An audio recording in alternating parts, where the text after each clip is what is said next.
नमस्कार दोस्तों, मेरे पास एफिशिएंसी के कुछ सवाल हैं और मैं आपके सामने इन सवालों को सॉल्यूशन करूंगा दोस्तों। मेरे पास यहाँ पे 15 सवाल हैं, आपको दिख रहे होंगे सामने यहाँ पे। इन 15 सवालों को मैं इस वीडियो में सॉल्यूशन करूंगा दोस्तों, तो आप बने रहिए मेरे साथ में और देखिए मैं कैसे कैसे इनको सॉल्यूशन करता हूँ। और आप भी अपने पीसी में ऐसे ही आप सॉल्यूशन कर सकते हो, तो इससे आपको बेनिफिट होगा और आपकी एफिशिएंसी में काफ़ी सुधार होगा दोस्तों। तो देखिए, सबसे पहले मैं यहाँ पे इक्वल RAND करता हूँ। इक्वल RAND मैंने दोस्तों यहाँ पे किया एक फॉर्मूला लेने के लिए, मतलब ये फॉर्मूला काम आता है एक पैराग्राफ लेने के लिए। ये रैंडम फॉर्मूला होता है दोस्तों, मैंने ले लिया यहाँ पे। तो मेरे पास यहाँ पे एक दो तीन चार पाँच यहाँ पे पैराग्राफ आ गए दोस्तों। तो आपको दिख रहे होंगे 5 पैराग्राफ यहाँ पे। तो मैं सबसे पहले सवाल स्टार्ट करता हूँ। सवाल ये है दोस्तों कि चौथे पैराग्राफ की दूसरी लाइन को एरियल फॉन्ट में चेंज करो। क्या सवाल है दोस्तों?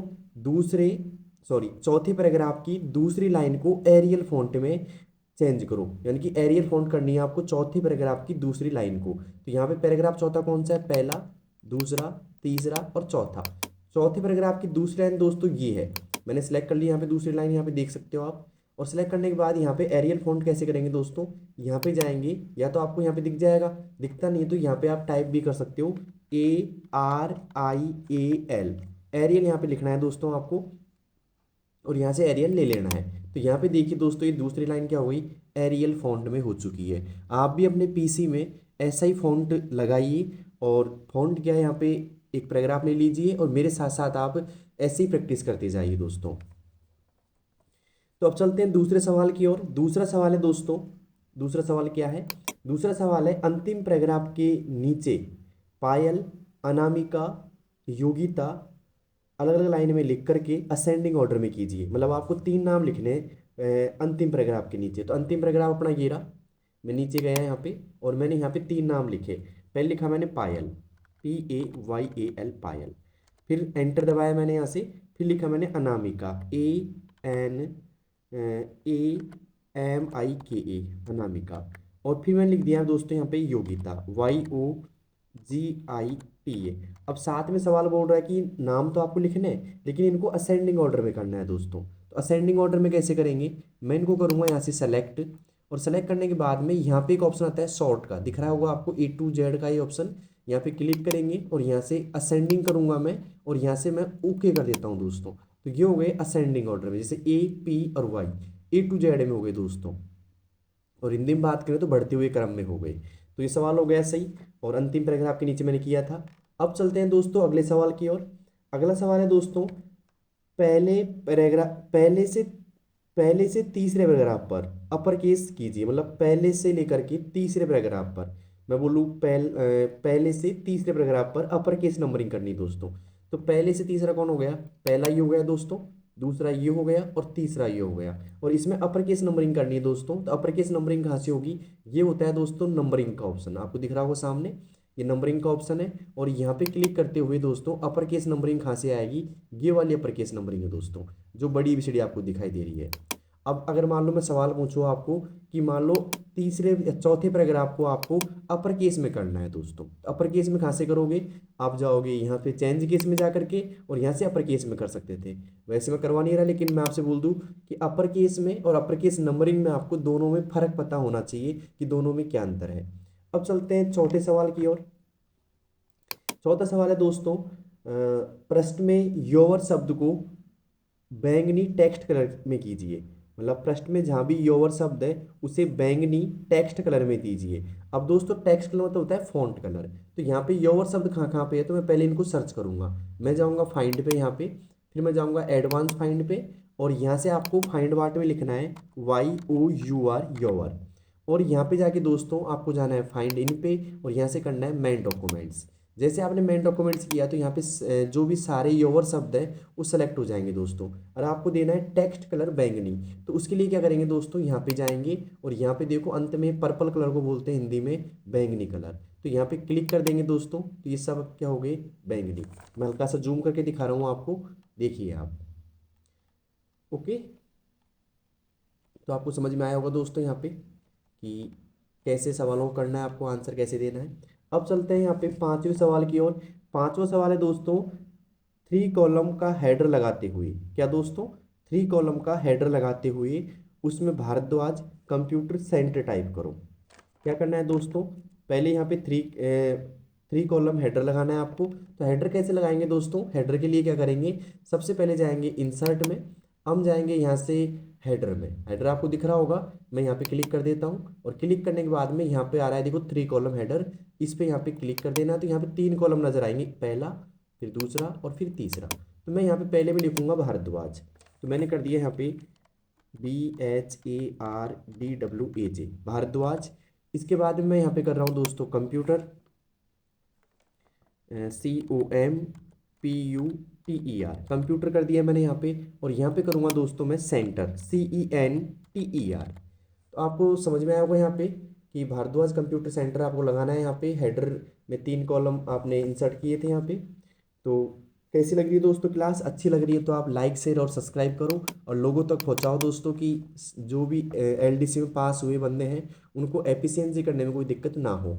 अब बात करते हैं छठे सवाल की दोस्तों। छठा सवाल है सारणी की दूसरी पंक्ति की न्यूनतम हाइट 12 कीजिए। तो उसके लिए दोस्तों मुझे एक सारणी इंसर्ट करनी पड़ेगी। तो देखिए सारणी कैसे इंसर्ट करता हूँ मैंने यहाँ से एंटर से नीचे ले लिया इसको मैं और इंसर्ट में गया दोस्तों। मैं इंसर्ट में जाने के बाद में यहाँ पे जाने के बाद में मैं यहाँ पे क्लिक करता हूँ और क्लिक करने के बाद में एक सारणी मैंने ले ली यहाँ से। ओके, आप भी ले लीजिएगा ऐसे कैसे। और मैं यहाँ पे कुछ नाम लिख देता हूँ, जैसे मैंने यहाँ पे लिखा नेम और फिर मैंने आगे लिखा यहाँ पे सिटी, आप भी बना लीजिए ऐसे कैसे। और यहाँ पे दोस्तों मैं कर लेता हूँ सिटी के बाद में सैलरी, ऐसे कुछ भी आप लिख लीजिए डमी रूप में, SALARY सैलरी।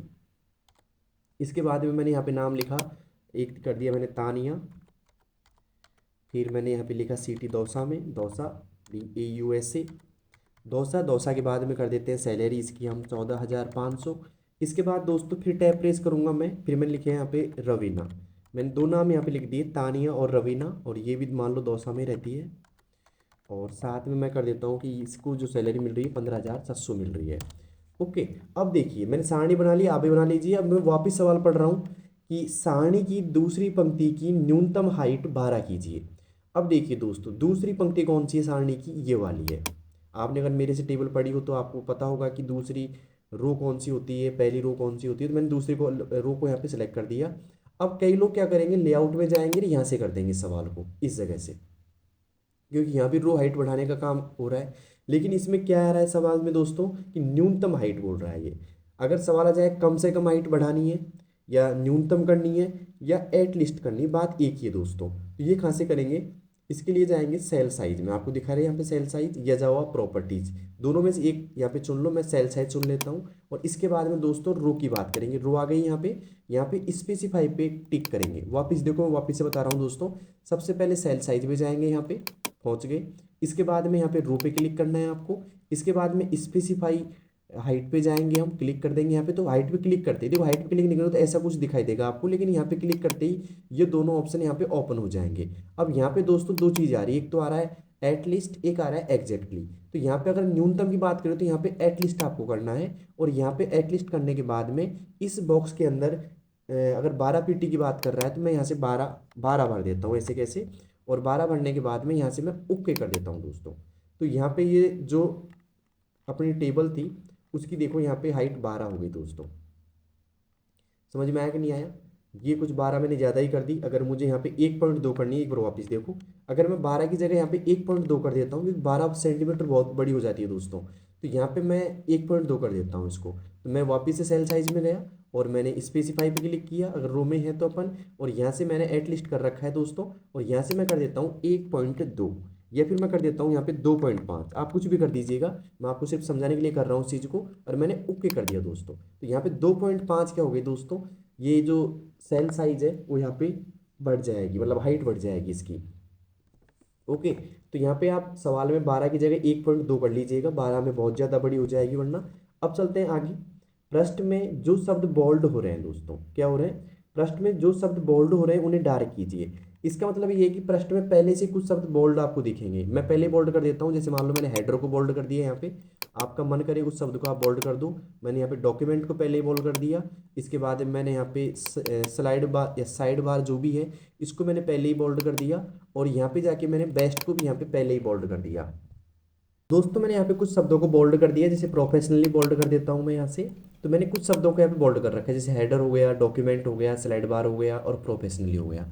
अब सवाल ये आता है, सवाल वापस पढ़ रहा हूँ मैं, कि पृष्ठ में जो शब्द बोल्ड हो रहे हैं, मतलब जो शब्द पहले से बोल्ड हो रहे हैं, उनको यहाँ पे डार्क रेड करना है दोस्तों।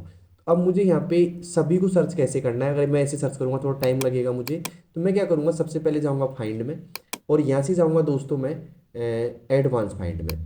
और अगर मुझे यहाँ पे बोल्ड ही सर्च करना है, तो मतलब मेरे को फॉर्मेटिंग सर्च करनी है यहाँ पे, क्योंकि बोल्ड यहाँ पे फॉर्मेटिंग हो रही है दोस्तों, तो उसके लिए जाऊँगा मैं मोर पे, और यहाँ पे आता है फॉर्मेट का ऑप्शन, और यहाँ से जाऊँगा मैं फॉन्ट पे, और यहाँ पे जाने के बाद दोस्तों बोल्ड पे क्लिक करना है मुझे, ध्यान से देखिएगा, बोल्ड पे क्लिक करना है। मैं यहाँ से ओके करूँगा, यहाँ पे लिखा आएगा फॉन्ट फॉर्मेट बोल्ड ऐसे कुछ, और मैं यहाँ पे जाके फाइंड पे क्लिक करूँगा, और यहाँ से मेन डॉक्यूमेंट्स कर देता हूँ दोस्तों। तो इससे क्या होने वाला है, जो शब्द पहले से बोल्ड हो रहे हैं वो आपको सेलेक्ट आपको दिखाई देंगे। अब सवाल ये आया था कि जो शब्द डार्क मतलब बोल्ड हो रहे हैं उनके डार्क रेड करना है, तो यहाँ पे जाएंगे दोस्तों और डार्क रेड कर देंगे यहाँ से। ओके, ये डार्क रेड हो गया दोस्तों, मतलब टेक्स्ट की बात कर रहा था ये डार्क रेड की, तो मैंने यहाँ पे कर दिया। तो कैसी लग रही है क्लास, अच्छी लग रही है तो आप लाइक शेयर और सब्सक्राइब करते जाइए। अब चलते हैं अगले सवाल की ओर। अगला सवाल है दोस्तों 8वां सवाल, जिसमें लिख रखा है कि प्रश्न में टॉप में पेज नंबर इंसर्ट करते हुए पेज नंबर 7 से स्टार्ट कीजिए। ऐसे सवाल कई बार आ चुके हैं दोस्तों।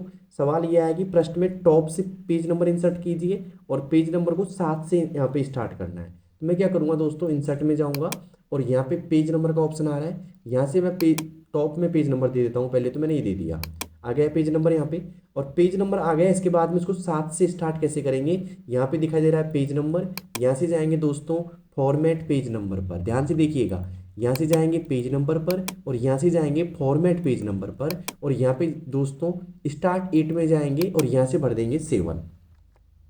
यहाँ से 7 भरने के बाद ओके करेंगे दोस्तों, तो ये पेज नंबर स्टार्ट हो जाएगा, देखो 7 से आपको दिख रहा होगा यहाँ पे 7 नंबर। तो ऐसे आपको करना है। ये सवाल कई बार एग्जाम में आ चुका है, तो थोड़ा गौर से कीजिएगा इसको। अब चलते हैं 9वें सवाल की ओर। 9वां सवाल है दोस्तों कि सारणी के प्रथम स्तंभ को अपर केस नंबर दीजिए। सारणी का प्रथम स्तंभ, मैंने सारणी बना रखी थी और उसका प्रथम स्तंभ दोस्तों ये वाला है। इसको दोस्तों क्या करना है, इसको देना है अपर केस नंबरिंग। मैंने अभी जस्ट थोड़ी देर पहले बताया था कि अपर केस नंबरिंग कैसे करनी है। तो अपर केस नंबरिंग के लिए इंसर्ट में जाएंगे, सॉरी होम पे जाएंगे, और होम पे जाने के बाद में यहाँ से जाएंगे हम सीधा नंबरिंग पर, और नंबरिंग पे क्लिक करते हुए जाएंगे सीधा हम अपर केस नंबरिंग पे। देखो यहाँ पे पहले कॉलम में ए बी और सी लिखा हुआ आ गया, आप देख सकते हो आराम से। तो दोस्तों ये क्लास मैंने आपके लिए बनाई है और इसके अंदर मैं क्वेश्चन सॉल्यूशन करा रहा हूँ, जिससे आपको हर एक चीज़ के अंदर लेके जा रहा हूँ और वहाँ से मैं बता रहा हूँ कि कैसे कैसे आपको करना है। क्योंकि ये सवाल आप भी करोगे तो आपकी थोड़ा कॉन्फिडेंस बढ़ेगा, जिससे आप एग्जाम में अच्छे से सवाल कर पाओगे। अब चलते हैं अगले सवाल की ओर। अगला सवाल है दोस्तों, दी गई सारणी को ऑटो फिट कंटेंट कीजिए। दी गई सारणी को ऑटो फिट कंटेंट कीजिए। तो ये सारणी दी गई, इसको ऑटो फिट कंटेंट कैसे करेंगे दोस्तों, सारणी को करेंगे पहले सेलेक्ट, पूरी सारणी सेलेक्ट कर दी मैंने। यहाँ से जाएंगे लेआउट टैब में, और लेआउट में जाने के बाद में यहाँ पे आता है ऑटो फिट का ऑप्शन। आपको भी ऐसे ही जाना है दोस्तों। ऑटो फिट में गया मैं, और यहाँ पे 3 ऑप्शन आ रहे हैं दोस्तों। ऑटो फिट विंडो जो पहले से हो रही है, यहाँ पे फिक्स कॉलम रीति हो रही है, जो आप पिछली क्लास में देखिए कि मैंने बताया था आपको इसके बारे में। हम बात कर रहे थे ऑटो फिट कंटेंट की, क्योंकि सवाल मैंने यही बोला था भी कि दी गई सारणी को ऑटो फिट कंटेंट कीजिए। तो ऑटो फिट कंटेंट में यहाँ पे क्लिक कर देंगे, तो ये दोस्तों ऑटो फिट कंटेंट हो चुकी है अपनी सारणी। अब चलते हैं 11वें सवाल की ओर। 11वां सवाल ये दोस्तों कि तीसरे पैराग्राफ का रंग पर्पल कीजिए। अब बात करें यहाँ पे पहला, दूसरा और तीसरा पैराग्राफ दोस्तों ये वाला है, मैंने कर दिया सेलेक्ट इसको। अब इसने बोला है कि पैराग्राफ का रंग पर्पल कीजिए। अगर मैं बोलता है कि टेक्स्ट का रंग पर्पल कीजिए तो आप यहाँ से कर लेते, ठीक है। मैं बोलता है टेक्स्ट को हाईलाइट कीजिए तो आप यहाँ से कर लेते। लेकिन मैंने सवाल क्या बोला है दोस्तों कि तीसरे पैराग्राफ का रंग पर्पल कीजिए, तो वो करना पड़ेगा आपको शेडिंग से। सवाल आ जाए कि तीसरे पैराग्राफ को छायांकित कीजिए, तो भी यहीं से करोगे। सवाल आ जाए कि तीसरे पैराग्राफ में रंग भरिए, तो आप यहीं से भरोगे। और मैं बोलूँ कि शेडिंग कीजिए तो यहीं से करोगे। लेकिन अगर आपको बोले नॉर्मली कि तीसरे पैराग्राफ का रंग पर्पल कीजिए, तो भी आप यहीं से कर सकते हो दोस्तों। तो मैंने यहाँ से पर्पल कर दिया, ओके। अब चलते हैं अगले सवाल की ओर। अगला सवाल है दोस्तों, पृष्ठ में दोसा कंप्यूटर वाला वाटरमार्क कीजिए। 12वां सवाल है कि पृष्ठ में दोसा कंप्यूटर वाला वाटरमार्क दीजिए और उसका कलर गहरा नीला कीजिए। ध्यान से सुनिएगा सवाल कि पृष्ठ में आपको वाटरमार्क करना है और साथ में उसका कलर गहरा नीला करना है आपको। तो ये कैसे करेंगे दोस्तों, हम जाएंगे सीधा डिजाइन में, क्योंकि यहाँ पे 2013 में जो वाटर मार्क है वो डिजाइन में आपको मिलेगा। तो डिजाइन में गया मैं, और यहाँ से जाने के बाद दोस्तों वाटर मार्क में जाएंगे, और यहाँ से जाएंगे कस्टम वाटर मार्क में। पहुँच गए होंगे आप यहाँ तक। और यहाँ पहुँचने के बाद दोस्तों टेक्स्ट वाटर मार्क पे क्लिक करेंगे, और यहाँ से हम जो टेक्स्ट आपको दिखाई दे रहा है इस टेक्स्ट में यहाँ पे लिख देंगे दौसा कंप्यूटर वाला। तो मैंने यहाँ पे दोस्तों लिखा DAUSA दौसा COMPUTER कंप्यूटर वाला। तो दौसा कंप्यूटर वाला मैंने लिखा है यहाँ पे दोस्तों, और साथ में इसका कलर देंगे, कलर यहाँ से देंगे दोस्तों। तो कलर पे जाएंगे यहाँ से, और गहरा नीला दोस्तों ये रहा, इसे बोलते हैं डार्क ब्लू। क्लिक कर देंगे यहाँ पे। जो इंग्लिश मीडियम से स्टूडेंट है वो समझाएं, डार्क ब्लू यानी गहरा नीला होता है, गहरा मतलब डार्क। और यहाँ से कर देंगे दोस्तों अप्लाई। तो देखिए दोस्तों यहाँ पे इस पृष्ठ के अंदर ये दौसा कंप्यूटर वाला यहाँ पे आ गया, दौसा कंप्यूटर और वाला, ये एक वाटर मार्क लग गया है इसमें। तो आप भी लगा के देखिए। कहाँ पे जाएंगे, वाटर मार्क में जाएंगे, यहाँ से कस्टम वाटर मार्क में जाएंगे, यहाँ से आप लगा सकते हो आराम से। ओके दोस्तों, समझ में आया होगा। अब चलते हैं 13वें सवाल की ओर। 13वां सवाल है दोस्तों, तीसरे पैराग्राफ के पहले 12 पीटी स्पेस दीजिए। सवाल है तीसरे पैराग्राफ के पहले 12 पीटी स्पेस दीजिए।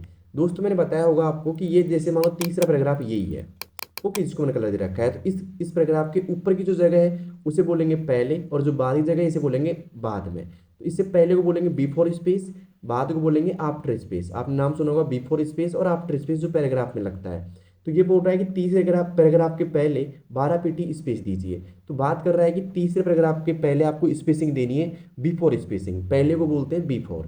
तो हम जाएंगे सीधा होम पे, और यहाँ से जाएंगे दोस्तों पैराग्राफ पे, जो आपको टिक दिखाई दे रहा है यहाँ पे। और यहाँ पे क्लिक करने के बाद दोस्तों यहाँ पे आ रहा है स्पेसिंग का ऑप्शन, आपने पढ़ा होगा अच्छे से, मैंने पढ़ा दिया आपको पहले ये चीज़। और बिफोर मतलब होता है पहले, ध्यान रखिएगा दोस्तों। और बिफोर यहाँ पे करना है 12 पीटी, तो मैं यहाँ से हाथ से ही भर देता हूँ 12 पीटी कीबोर्ड की मदद से, और मैंने ओके कर दिया दोस्तों। तो यहाँ पे दोस्तों 12 पीटी स्पेस आ जाएगा। ठीक है दोस्तों, यहाँ पे जाइए, यहाँ से क्लिक कीजिए, और यहाँ से B4 में 12 पीटी स्पेस दीजिएगा, ओके कर दीजिएगा। अब आपको लग रहा है लगा ही नहीं यहाँ पे, लेकिन लग गया दोस्तों। अगर मैं ज़्यादा स्पेस दूंगा तो आपको दिखाई देगा, लेकिन 12 पीटी कुछ ज़्यादा दिखाई नहीं देगा यहाँ पे, तो मैंने कर दिया। और आपको भी ऐसे करना है, चाहे फॉर्मेटिंग हो या ना हो, उससे कोई मतलब नहीं है, आपको बस ऐसे करना है। इसके बाद देखिए दोस्तों अगले सवाल की ओर चलते हैं। अगला सवाल है दोस्तों, चतुर्थ परिच्छेद की सभी लाइनों को, या फिर वैसे बोलेगी चतुर्थ परिच्छेद की सभी लाइन में डबल लाइन स्पेसिंग दीजिए। तो चौथा पैराग्राफ दोस्तों, पहला ये है, दूसरा ये है, तीसरा ये है, चौथा ये है।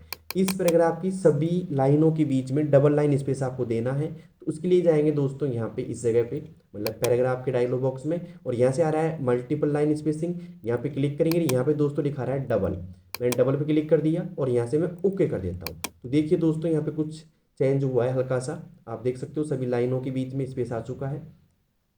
तो ध्यान देना, एग्जाम में भी आपको लाइन स्पेसिंग और पैराग्राफ स्पेसिंग में आपको अंतर नजर आना चाहिए। तो दोनों में क्या अंतर है आप देखिएगा एक बार। पैराग्राफ स्पेसिंग दो तरह की होती है, बिफोर पैराग्राफ स्पेस या आफ्टर पैराग्राफ स्पेसिंग। अब चलते हैं दोस्तों यहाँ पे अंतिम सवाल की ओर, 15 सवाल। 15 सवाल है दोस्तों यहाँ पे, पृष्ठ में गटर मार्जिन 2.5 देते हुए पोजीशन टॉप सेट कीजिए। अभी गटर मार्जिन कहाँ से लगता है दोस्तों, तो ये लगता है दोस्तों पेज लेआउट से। पेज लेआउट में जाएंगे, और ये पूरे पृष्ठ की बात कर रहा है, तो पृष्ठ को सेलेक्ट करने की कोई जरूरत नहीं है। आप जाइए पेज लेआउट में, और यहाँ से मार्जिन में जाइए दोस्तों। मार्जिन के नीचे यहाँ पे ऑप्शन आता है कस्टमाइज या कस्टम मार्जिन का, यहाँ पे क्लिक करेंगे तो यहाँ पे लिखा रहा है गटर मार्जिन। तो यहाँ पे गटर में हम देंगे 2.5 दोस्तों। तो मैंने यहाँ पे लिख दिया 2.5। 2.5 लिखने के बाद में यहाँ पे जाएंगे गटर पोजीशन में दोस्तों, और यहाँ से हम इसको टॉप सेट करेंगे दोस्तों। ये टॉप कर दिया, तो यहाँ पे देखिए प्रीव्यू में आपको टॉप में नजर आएगा, और यहाँ से ओके कर देंगे दोस्तों। तो यहाँ पे ये गटर मार्जिन सेट हो गया। तो कैसी लगी क्लास, अच्छी लगी तो लाइक शेयर और सब्सक्राइब करो, और कमेंट बताइए दोस्तों कि क्या आपको कितना समझ में आया, इसमें अच्छा समझ में आया तो बेस्ट ऑफ लक। कमेंट बताइए कि आप कौन से शहर से देख रहे हो, और अगर आपको एक और क्लास ऐसी चाहिए तो कमेंट बताइए कि हमें नेक्स्ट क्लास भी ऐसे ही क्वेश्चनों वाली दीजिए, जिससे आपका प्रैक्टिस अच्छा हो जाएगा। धन्यवाद दोस्तों।